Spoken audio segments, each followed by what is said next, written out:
प्यारी साथ संगत जी, राधा स्वामी जी, आज की ये साखी हमारे सद्गुरु पर विश्वास को और भी दृढ़ करने वाली है। ये साखी हमें बताती है कि जब हमें किसी पूर्ण संत सद्गुरु से नाम की बख्शिश मिल जाती है तो उसके बाद सद्गुरु हर पल हमारे अंग संग रहते हैं और हमारे जीवन के हर पहलू की संभाल स्वयं करते हैं। ये घटना पंजाब के खन्ना शहर की है।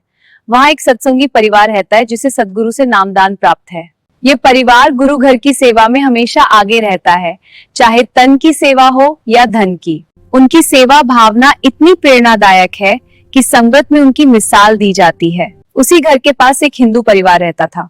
उस परिवार की महिला की सहेली इस सत्संगी परिवार की बहू थी। जब हिंदू परिवार का बेटा विदेश चला गया तो सत्संगी बहू के मन में भी विचार आया कि क्यों ना अपने बेटे को भी विदेश भेजा जाए। उन्होंने कई बार वीजा के लिए आवेदन किया, लेकिन हर बार वीजा रद्द हो गया। इस प्रक्रिया में बहुत पैसा भी खर्च हो गया। बहू बहुत परेशान रहने लगी।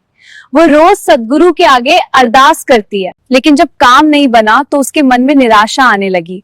सबके बच्चे विदेश जा रहे हैं, मेरे बेटे का ही काम क्यों नहीं बन रहा।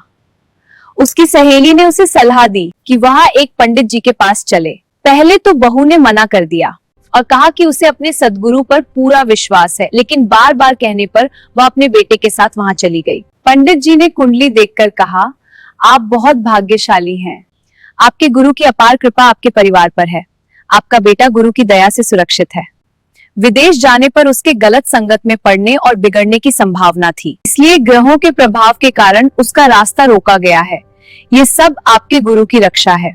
यह सुनते ही वह बहू वहीं रो पड़ी। उसे समझ आ गया कि सद्गुरु ने उसके बेटे को बचाने के लिए ही उसका विदेश जाना रोका। अगर वह विदेश चला जाता तो शायद गलत रास्ते पर चला जाता, लेकिन सद्गुरु ने पहले ही उसकी रक्षा कर ली। घर आकर वह बहू सद्गुरु की याद में बैठ गई और आंखों से आंसू बहते रहे, लेकिन ये आंसू कृतज्ञता के थे।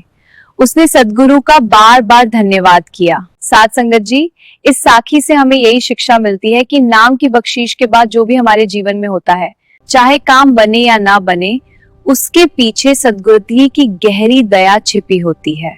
उस समय हमें कारण समझ नहीं आता, लेकिन सद्गुरु वही करते हैं जो हमारे लिए सबसे अच्छा होता है। मालिक के घर देर हो सकती है, अंधेर नहीं। इसलिए जब जीवन में कोई काम न बने तो निराश न हो, बल्कि भजन सिमरन बढ़ाएं और सद्गुरु की रजा में राजी रहें। राधा स्वामी जी। अगर आपको इस तरह की साखियां सुनना अच्छा लगता है तो चैनल को सब्सक्राइब जरूर करें और कमेंट में राधा स्वामी लिखना ना भूलें।